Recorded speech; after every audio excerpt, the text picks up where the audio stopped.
በስመ አብ ወወልድ ወመንፈስ ቅዱስ አሐዱ አምላክ አሜን። ቅዱስ ዮሐንስ አፈወርቅ ስለ ጾም ካስተማረው ትምህርት የተወሰደ። ጾም መድኃኒት ነው። ነገር ግን መድኃኒት ጠቃሚ ቢሆንም በተጠቃሚው ልማድ ማነስ ምክንያት ዋጋ ቢስ ሊሆን ይችላል። መድኃኒት መወሰድ ያለበት በትክክለኛ ጊዜ ነው። በትክክለኛው መጠን እና የሰውነት ሁኔታ፣ የአየር ሁኔታ እና ተገቢውን የአመጋገብ እና ሌሎች በርካታ ነገሮች ከግንዛቤ ውስጥ በማስገባት መወሰድ አለበት። ከነዚህ ነገሮች ውስጥ አንዳቸው ቢታለፉ መድኃኒቱ ከጥቅሙ ይልቅ ጉዳቱ ያመዝናል። ስለዚህ ሰውነቱን በትክክል መፈወስ የሚፈልግ አንድ ሰው መድኃኒቱን ሲወስድ ይህን የመሰሉ ጥንቃቄዎችን ማድረግ የሚያስፈልገው ከሆነ ነፍስን ለመጠበቅ እና ከመጥፎ ሀሳቦች ለመፈወስ መጨነቅ፣ ሁሉንም ነገር በተቻለ መጠን በዝርዝር መመርመርና መመልከት ያስፈልጋል ማለት ነው። ጾም የሕይወታችን ሁሉ ለውጥ ነው። ምክንያቱም ጾም የምንጾመውና ለመጾም ዋጋ የምንከፍለው ከኃጢአት ለመራቅ እንጂ ከምግበ ሥጋ ለመከልከል ብቻ አይደለም። ስለዚህ ጾም ራስን ከምግብ መከልከል አድርጎ የሚያስብ ካለ እርሱ በእውነት ጾምን በተገቢው መልኩ ያልተረዳና ያልተገነዘበ ነው ማለት ነው። ጾመኛ ነህን? እስቲ ጾምን በስራ አሳየኝ። በየትኛው ስራ ላሳይ ትለኝ እንደሆነ ድሃን ስታይ ምሕረት ማድረግን አሳየኝ። ከጠላት ጋራ እርቅ ፈጽመ አሳየኝ። ስኬታማ የሆነ የመጣ ጓደኛህ ላይ በክፉ ቅናት ባለመቅናት አሳየኝ። መንገድ ላይ ያየሃትን ቆንጆ ሴት በአይን ከማየት ያለፈ ሌላ ነገር ከመናገርም ሆነ ከማድረግ ስትቆጠብ አሳየኝ። በሌላ አነጋገር መጾም ያለበት አፍ ብቻ ሳይሆን ዓይንና ጆሮ፣ እጅና እግሮችህ፣ ሌሎችም የሰውነት ክፍሎች እንዲሁም መጾም እንዳለባቸው ማወቅ ይኖርብሃል። እጆቻችን ከስርቆትና ከስግብግብነት ንጹህ በማድረግ እግሮቻችን ወደ ኃጢአት ከሚወስዱ መንገዶች በማራቅ ዓይኖቻችን በማያማምሩ ፊቶች ላይ ባለመትከል በጾም ወቅት ስጋት በላም አይደል? ስለዚህ በዓይንህ እንደዚሁ ዝሙትን መብላት የለብህም። እስቲ ጆሮህም እንዲጾም ፍቀድለት። የመስማት ጾም በሌሎች ላይ መጥፎ ንግግር ወይም የስም ማጥፋት አለመቀበል ማለት ነው። እስቲ አንደበትህ ከአሳፋሪና ክፉ ከሆኑ ንግግሮች እንዲጾሙ ማድረግ ተለማመድ።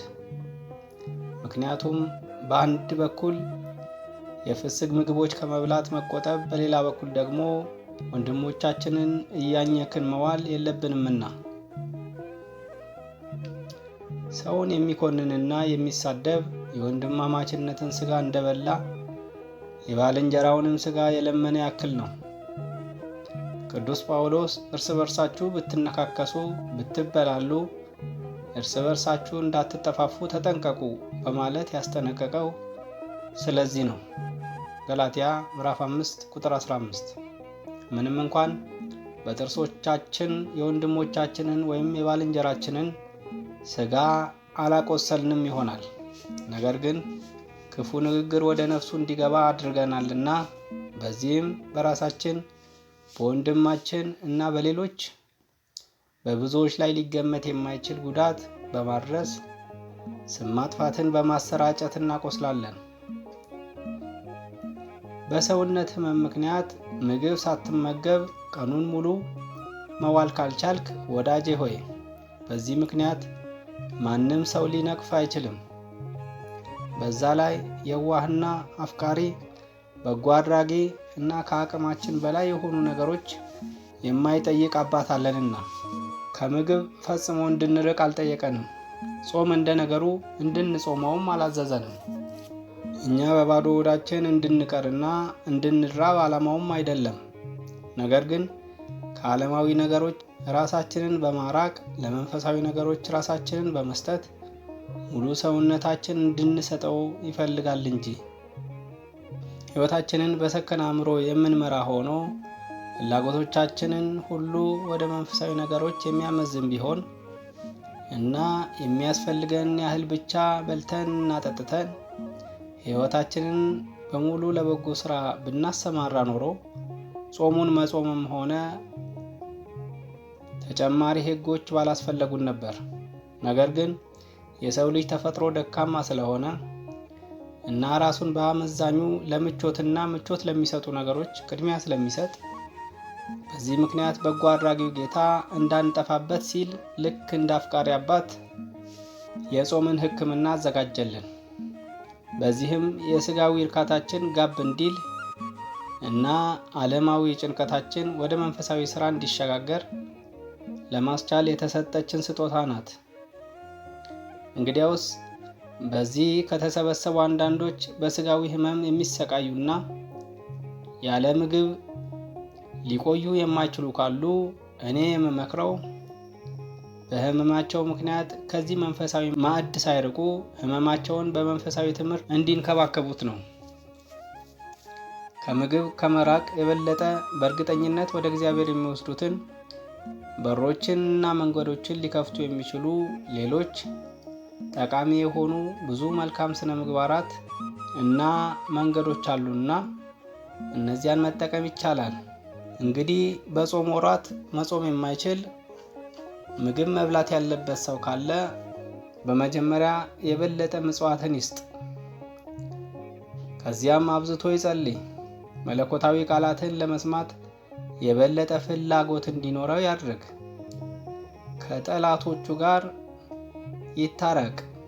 ቂም ሁሉ ከነፍሱ ያርቅ። እነዚህን ነገሮች ለመከወን ሕመማችን እንቅፋት ሊሆንብን አይችልምና አንድ ሰው እነዚህን ነገሮች መፈጸም ከቻለ እውነተኛውን ጾም ፈጽሟል ማለት ነው። ይህም ከማንም በላይ ጌታ የሚጠይቀን ነገር ነው። ጌታችን በዚህ ምክንያት ነው ሥጋን ለትእዛዛቱ ፍጻሜ እንድትገዛና ቸልተኝነትን ለመግታት ከምግብ እንድንርቅ የጠየቀን።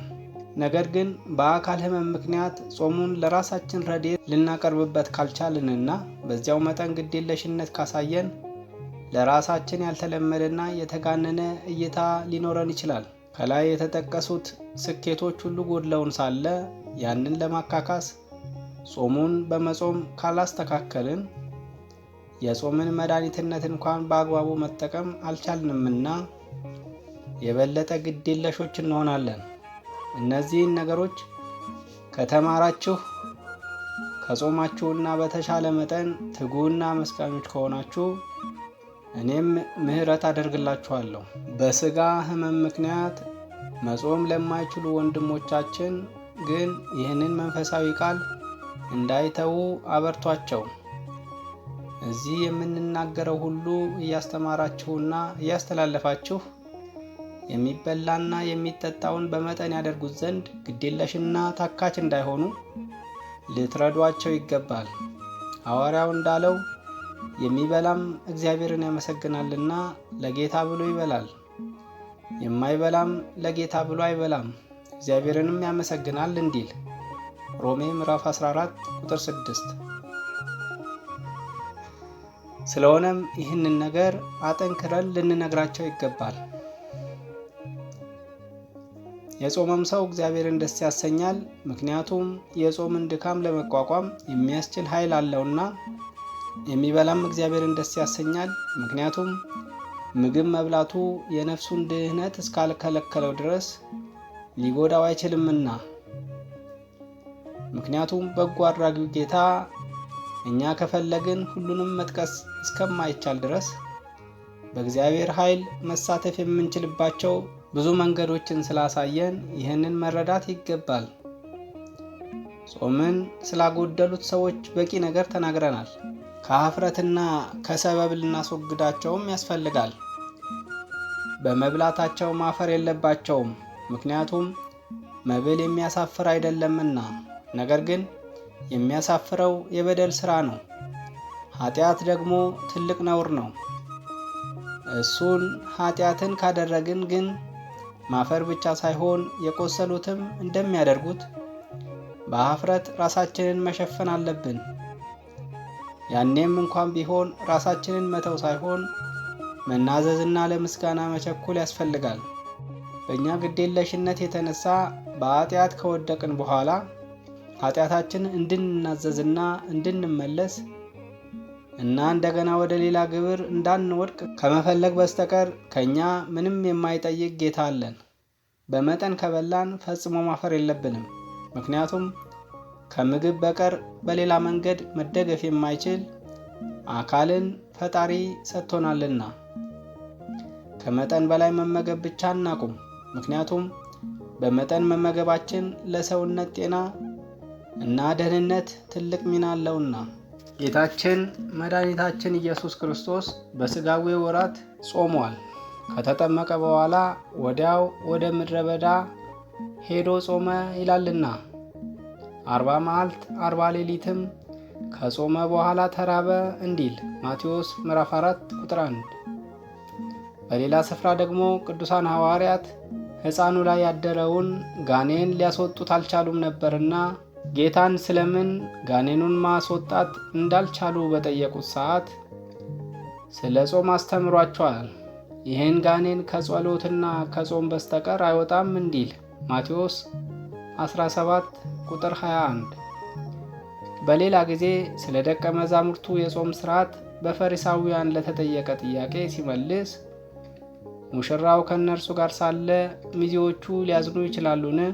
ነገር ግን ሙሽራው ከእነርሱ የሚወሰድበት ወራት ይመጣል፣ ከዚያም ይጦማሉ እንዳለ ማቴዎስ ምዕራፍ 9 ቁጥር 15። ጌታችን በሌላ ስፍራ አንተ ግን ስትጦም በስውር ላለው አባትህ እንጂ እንደ ጦመኛ ለሰዎች እንዳትታይ ራስህን ተቀባ፣ ፊትህንም ታጠብ፣ በስውር የሚያይ አባትህ በግልጥ ይከፍልሃል በማለት የጾምን ሥርዓት አስተምሯል። የማቴዎስ ወንጌል ምዕራፍ 6 ቁጥር 17። ቅዱሳን ሐዋርያትም ጾመዋል። ቅዱሳን ሐዋርያት ጌታችን የጾመውን ጾም አርያነት በመከተል ጾመው ስለ ጾም በሰፊው አስተምረዋል። ሐዋርያው ቅዱስ ጳውሎስ የራሱን መንፈሳዊ ሕይወት በተናገረበት ጊዜ በድካምና በጥረት ብዙ ጊዜ እንቅልፍ በማጣት በራብና በጥም ብዙ ጊዜ በመጾም በብርድና በራቁትነት ነበርሁ እንዲል ሁለተኛ ቆሮንቶስ ምዕራፍ 11 ቁጥር 27።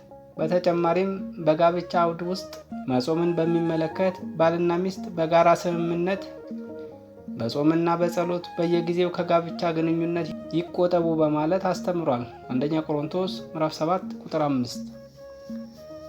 ቅዱሳን አባቶቻችንም ጾመዋል።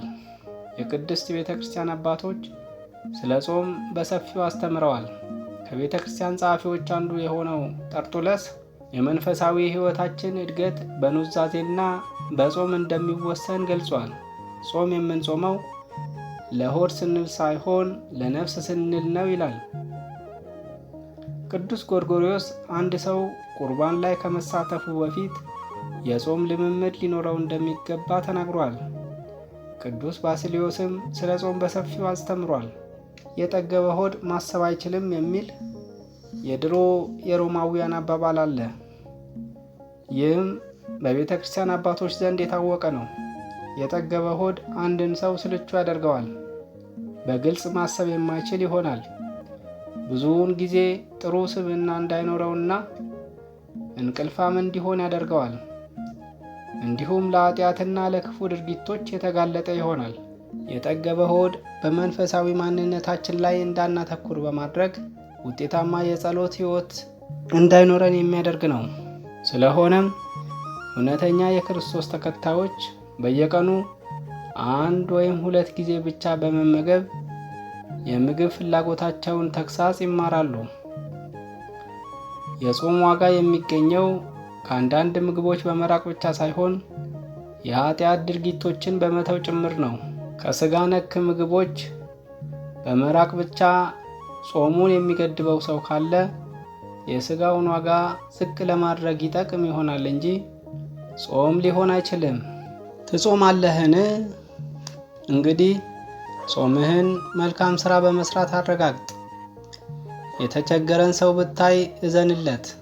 ጓደኛ ሲከብር ካየ አትቅና። እውነተኛ ጾም በአፍ ብቻ መጾም አይደለም። ዓይኖችህ፣ ጆሮዎችህ፣ እግሮችህ፣ እጆችህ፣ ሁሉም የሰውነት ክፍሎችህ ከስግብግብነት በመጠበቅ በንጽህና መጾም ይኖርብሃል። የተከለከሉ ትርኢቶችንና ጨዋታዎችን ላለማየት እግሮችን ሰብሰብ አድርገህ እግሮችን እንዲጾሙ ታደርጋለህን? ርኩስ የሆኑ ስዕሎችን ወይም የብልግና ምስሎችን እንዲመለከቱ ባለመፍቀድ በዓይኖች ትጾማለህን? እነዚህን ካላደረክ ጾም ፍጹም ይሆናል። ምክንያቱም እነዚህ የተከለከሉ ወይም ያልተፈቀዱ ስለሆኑ ጾምህን ያበላሻሉ፣ የነፍስህን ድህነት ያቀጭጫሉ። ነገር ግን የተፈቀደውንና በጎ የሆነውን ነገር ብትመለከት ጾምህ የተሟላ ይሆናል። በዓይን የምታየው ነገር በምግባር ላይ ተጽዕኖ ያሳድራልና። በዓይናችን በጾም ምክንያት የተከለከሉ ሌሎች ነገሮችን እንደ ልባችን እያየን ስጋንና ሌሎች ምግቦችን ማቆም ወይም መተው በጣም ሞኝነት ነው። ስጋ አልበላም ትላለህ አይደል? ነገር ግን ሴሰኛ ነገሮችን ለማዳመጥ ትፈቅዳለህ። በጆሮዎችም መጾም እንዳለብህ ማወቅ ይኖርብሃል። ሌላው በጆሮ የመጾም መንገድ ደግሞ ስለ ሌሎች ክፉ ወይም ውሸት የሚናገሩትን አለመስማት ነው። የከንቱ ዘገባ አትቀበል። እነዚህ በተለይ ሌላውን ለመጉዳት በሚነገሩ አሉባልታዎች፣ ወሬዎች፣ ከእውነት የራቁ ንግግሮች ናቸው። አንዳንድ ምግቦች ባለመመገብ በአፋችን ከመጾም በተጨማሪ አፋችን ከመጥፎ ቃላት ወይም ስለ ሌሎች ውሸት ከመናገር መጾም ይኖርበታል። ስጋን ወይም ዶሮን ባትበላ ባልንጀራህን ብትበላው ግን ምን ትጠቀማለህ? የምንመኘው ምግብን የመተው ተግሳጽ ብቻ እንዳልሆነ ማስታወስ ጠቃሚ ነው። የምንጾመው የሰውነታችንን ፍላጎት ከማርካት ይልቅ የእግዚአብሔርን ትእዛዝ ለመፈጸምና እንደ ፈቃዱ እንድንኖር የሥጋ ባህሪያችንን ለማሸነፍ ጭምር ነው። ጾም ክርስቲያን በመሆናችን ልንተገብራቸው ከሚገቡ ነገሮች አንዱና በጣም አስፈላጊው ጠቃሚው ምግባር ነው። ነገር ግን የምንፈልገው መንፈሳዊ ለውጥ የሚመጣው በእግዚአብሔር መንፈስ ቅዱስ እርዳታ ጭምር መሆኑን ማወቅ ተገቢ ነው። ይህ ሊመጣ የሚችለው በፍቅር ስሜት ጾምን ከአምልኮ፣ ከጸሎት፣ ከሌሎች ምግባራት ጋር ካዋሃድ ነው ብቻ ነው።